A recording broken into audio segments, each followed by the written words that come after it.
Hello வணக்கம், welcome to நெல்லையாச்சி சமையல். இன்றைக்கி நம்ம சேனலில் பால் கொல்கட்டை போட்டிருக்கோம். நீங்களும் விநாயகர் சதுர்த்திக்கு பால் கொல்கட்டை பண்ணி பாருங்கள். இது சின்ன பிள்ளைங்களுக்கெல்லாம் ரொம்ப பிடிக்கும். இதை மாதிரி பண்ணி பார்த்துட்டு எனக்கு எப்படி இருக்குங்கிறத கமெண்ட் பண்ணுங்கள், ஷேர் பண்ணுங்கள், லைக் பண்ணுங்கள், கண்டிப்பாக சப்ஸ்கிரைப் பண்ணுங்கள். வாங்க பால் கொல்கட்டை எப்படி பண்ணுறதுங்கிறத பார்ப்போம். இப்போ நம்ம பால் கொல்கட்டை பண்ண போகிறோம். பால் கொல்கட்டைக்கு தேவையான பொருட்கள் என்னங்கிறத பார்த்துருவோம். இந்த மெஷர்மெண்ட் கப்புக்கு ஒரு கப்பு நான் பச்சரிசி மாவு எடுத்துருக்கேன், கொழுக்கட்டை மாவு. இதுக்கு 1.5 கப்பு வெல்லம் எடுத்துருக்குறேன். உங்களுக்கு தேவையான இனிப்பு எவ்வளோ வேணுமோ அதுக்கு தக்கபடி போட்டுக்கோங்க. இல்லை 1.5 போடுங்க, இல்லைன்னா நிறைய இனிப்பு வேணும்னா 2 கப் போட்டுக்கோங்க. இதுக்கு ஏலக்காய் பொடி, சுக்கு பொடி. இது 1 கப்பு தேங்காய் பால் எடுத்து வச்சுக்கோங்க. தேங்காய் பால் நல்லா திக்காக எடுத்து வச்சுக்கோங்க. முதல் பால் நல்லா திக்காக எடுத்து வச்சுக்கோங்க. வாங்க பால் கொல்கட்டை எப்படி பண்ணுறதுங்கிறத பார்ப்போம். இப்போ நம்ம வெல்லத்தை கரைச்சி எடுத்துக்கிடுவோம். ஏன்னா தூசி மண்ணெல்லாம் இருந்துச்சுன்னா அதனால் கரைச்சி எடுத்துக்கிடுவோம். 1 கப்பு தண்ணி ஊற்றிக்கோங்க. தண்ணி ஊற்றிட்டு இந்த வெல்லத்தை போட்டு கரைச்சி எடுத்துக்கலாம். பாகு தேவையில்லை, பாகு பதம் தேவையில்லை. கரைச்சிட்டு வடிகட்டிக்கிடுவோம். இப்போ 1 கப்பு தண்ணி ஊற்றிட்டு இதை பாகு பதம் தேவையில்லை, வெல்லத்தை போட்டு கரைச்சி எடுத்துக்கிடுவோம். கரைச்சி எடுத்துகிட்டு இருத்துக்கணும். இந்த தூசி மண்ணெல்லாம் இருக்கும், அதனால் இதை நம்ம நல்லா கரைச்சி எடுத்துக்கிடுவோம். இப்போ வெல்லம் கரைஞ்சிட்டு இதில் நம்ம ஏலக்காய் பவுடரும் சுக்கு பவுடரும் இதில் போட்டுக்கிடுவோம். போட்டுட்டு நம்ம இருத்துக்கலாம்.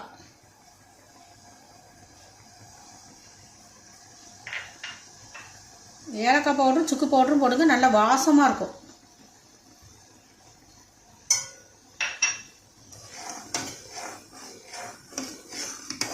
இப்போ வெல்லம் கரைஞ்சிட்டு நம்ம இதை இறக்கி வச்சிடலாம்.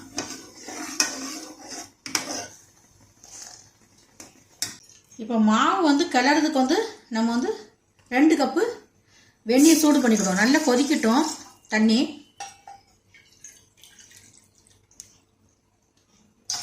ரெண்டு கப்பு தண்ணி நல்லா கொதிக்கட்டும். இப்போ 1 கப் மாவு நம்ம இதில் போட்டுக்கலாம். போட்டுட்டு கொஞ்சமாக உப்பு சேர்த்துக்கலாம். மாவுக்கு கொஞ்சமாக உப்பு போட்டுக்கோங்க. உப்பு போட்டுட்டு கொஞ்சம் எண்ணெய் ஊற்றிக்கோங்க.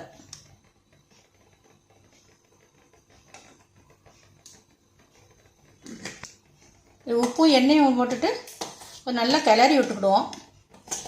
கிளறி விட்டுட்டு இந்த கொதிக்கிற தண்ணி விட்டு பிசையணும். தண்ணி நல்லா கொதிக்கி பாருங்க. கொதிச்சதும் தண்ணி இறக்கி வச்சுட்டு மாவில் ஊற்றி நல்லா பிசைஞ்சிக்கலாம். இந்த மாவுக்கு தேவையான தண்ணியை கொஞ்சம் கொஞ்சமாக விட்டு பிசைஞ்சிக்கலாம்.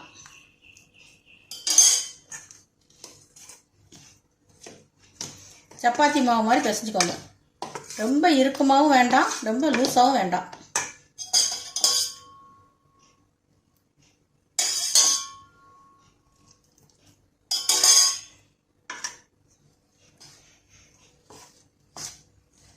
இது நல்லா பிசைஞ்சிட்டு நல்லா கொஞ்சம் ஆறுனதும் கைட்டு நல்லா பிசைஞ்சிக்கிடுவோம். பிசைஞ்சிட்டு அதுக்கப்புறம் சின்ன சின்ன உருண்டையாக உருட்டிக்கலாம்.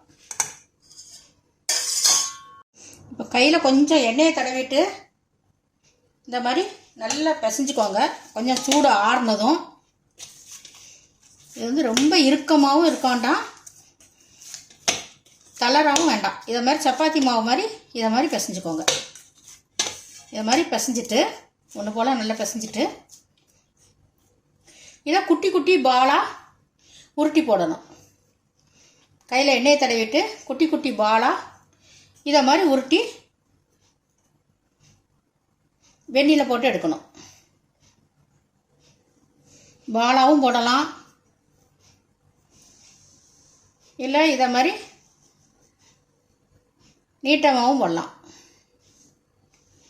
உங்களுக்கு எது சௌரியமோ அப்படி போட்டுக்கோங்க.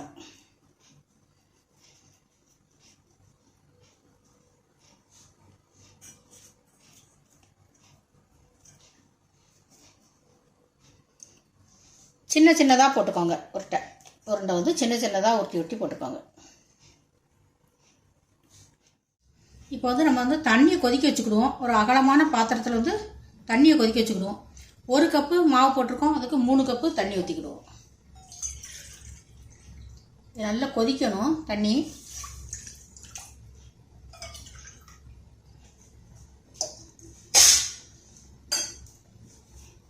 ஒரு கப் மாவுக்கு 3 கப்பு தண்ணி ஊற்றிக்கோங்க. தண்ணி கூடுதலாக இருந்தால் நல்லது தான். 3 கப் தண்ணி ஊற்றிக்கோங்க.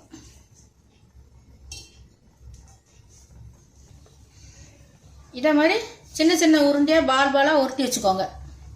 இதை நம்ம நல்லா தண்ணி கொதிக்கும் போது இதை நம்ம கொஞ்சம் கொஞ்சமாக போட்டு கிண்டணும். பாருங்கள், தண்ணி வந்து இதை மாதிரி நல்லா கொதிக்கணும். அப்போ தான் கரையாது கொழுக்கட்டை. நல்லா கொதித்ததும் இதில் நம்ம அப்படியே சேர்த்துடலாம். கொஞ்சம் கொஞ்சமாக எடுத்து சேர்த்துடலாம். நல்லா கொதிச்சுக்கிட்டு இருக்கும் போதே கொஞ்சம் கொஞ்சமாக எடுத்து போட்டுடலாம். இதை வந்து போட்டுட்டு உடனே கிளற வேண்டாம். கொஞ்சம் நேரம் கழிச்சிட்டு கிண்டுங்க, இல்லைன்னா அப்படியே அதிலே கரைஞ்சிரும். இதை போட்டுட்டு கொஞ்சம் நேரம் அப்படியே இருக்கட்டும். கொஞ்ச நேரம் கழிச்சு கிண்டுவோம். இப்போ இதில் வெந்நியில் போட்டுட்டு ஒரு 5 நிமிஷம் கழிச்சு கிண்டுங்க, இல்லைன்னா அதில் கரைஞ்சிரும். தண்ணி நல்லா கொதிச்சிக்கிட்டே இருக்கட்டும். அடுப்பை குறைக்க வேண்டாம்.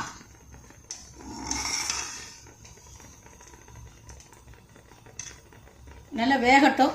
வெந்ததுக்கப்புறம் நம்ம சர்க்கரை பாக கரைக்கலாம், நல்லா ஊற்றலாம். பாருங்கள், நல்லா வெந்துட்டு. நீங்களும் செக் பண்ணிக்கோங்க வெந்துட்டான்னு பார்த்துட்டு. இப்போ வந்து இதில் நம்ம வெள்ளை கரைசலை ஊற்றலாம்.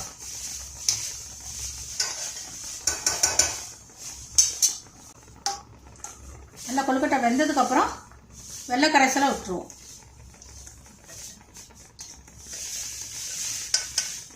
இருத்து விட்டுட்டிங்கன்னா நல்லது, இல்லைன்னா தூசி கல் மண் இருக்கும். போட்டுட்டு நல்லா கிண்டி விட்டுருங்க.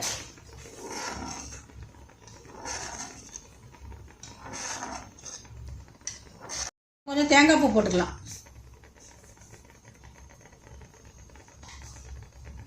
தேங்காய் பூ எல்லாம் போட்டுட்டு இந்த வெள்ளை தண்ணி வந்து அதில் நல்லா கொதித்து சேர்ந்து வரட்டும். கொழுக்கட்டையோட தேங்காய் பூ, இந்த வெள்ளை கரைசல் எல்லாம் சேர்ந்து ஒன்று போல் வந்ததும் நம்ம ஸ்டவ்வை இறக்கி வச்சுட்டு தேங்காய் பால் விடலாம். ஸ்டவ்வை வந்து சிம்மில் வச்சுக்கோங்க.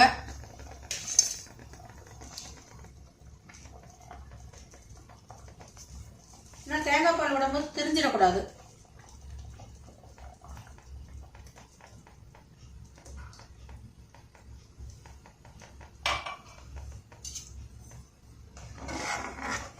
விட்டுட்டு இந்த சூட்லேயே போதும், நம்ம ஸ்டவ்வை அணைச்சிடலாம்.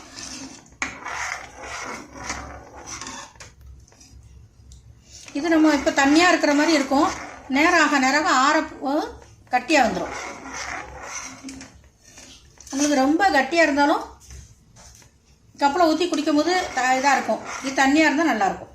இப்போ நம்ம வந்து இதை இறக்கிடலாம். இப்போ பாருங்கள், பால் கொழுக்கட்டை ரெடி ஆகிடுச்சு. நீங்களும் இதை மாதிரி பிள்ளையார் சதுர்த்திக்கு பண்ணி பாருங்கள். பண்ணி பார்த்துட்டு எப்படி இருக்குங்கிறத எனக்கு கமெண்ட் பண்ணுங்கள், ஷேர் பண்ணுங்கள், லைக் பண்ணுங்கள், கண்டிப்பாக சப்ஸ்கிரைப் பண்ணுங்கள். மீண்டும் அடுத்த வீடியோவில் உங்களை நான் சந்திக்கிறேன். நன்றி, வணக்கம்.